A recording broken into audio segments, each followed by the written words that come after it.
দেখি কাকলি, তোমার উন্নত ভিজে সব চাপা হয়ে গেছে, কিসের জন্য? চোখের পানিতে পিকু ভাই। এই তুই এখানে খারাপ কি দেখতেছিস? দেখতেছিস না বাংলা সিনেমার সেট সিন চলতেছে? Yes boss. Yes boss. এখন যাও।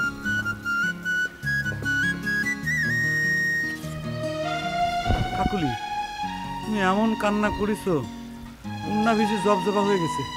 তুমি এক কাজ করো, তুমি বাড়ির ভিতর যাও, ওর স্যালাইন খাও। না হলে পরে শরীরে পানি শূন্যতা দেখা দেবে। পানি শূন্যতা কিন্তু একটা ভয়াবহ মারাত্মক রোগ। জীবনটাই তো শূন্য করে দিয়েছেন আপনি। পানি শূন্যতার ভয় কি করে করবো পিকু ভাই? আপনি এই রিস্ক কেন নিতে গেলেন?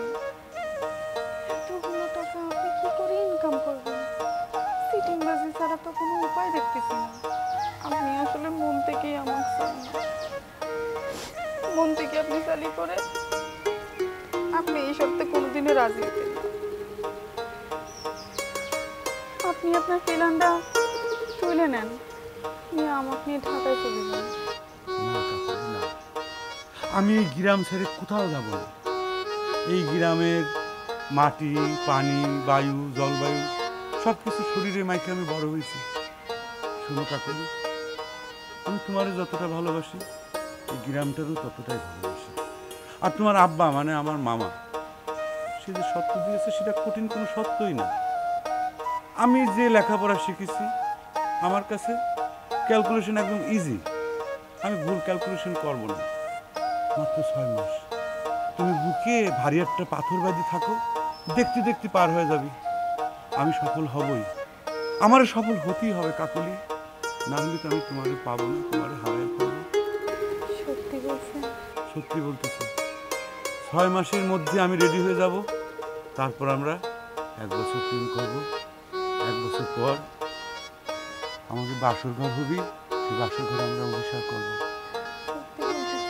হ্যাঁ, সত্যি বলতেছি। হবে না, হবে না, হবে না, হবে না।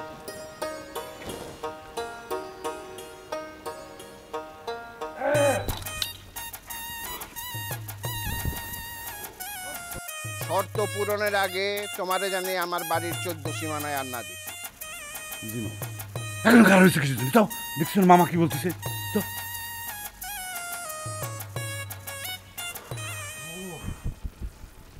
মামা যে পরিমাণ গরম পড়েছে দেখেন, ঘামে শার্ট ভিজে গেছে, স্যালাইন খাইছে, কোনো কাম। এই মামা দর দর করে ঘাম বাড়াচ্ছে, এক্ষুনি বাড়িতে গিয়ে স্যালাইন খান। আসে মামা, স্যালাইন খাও।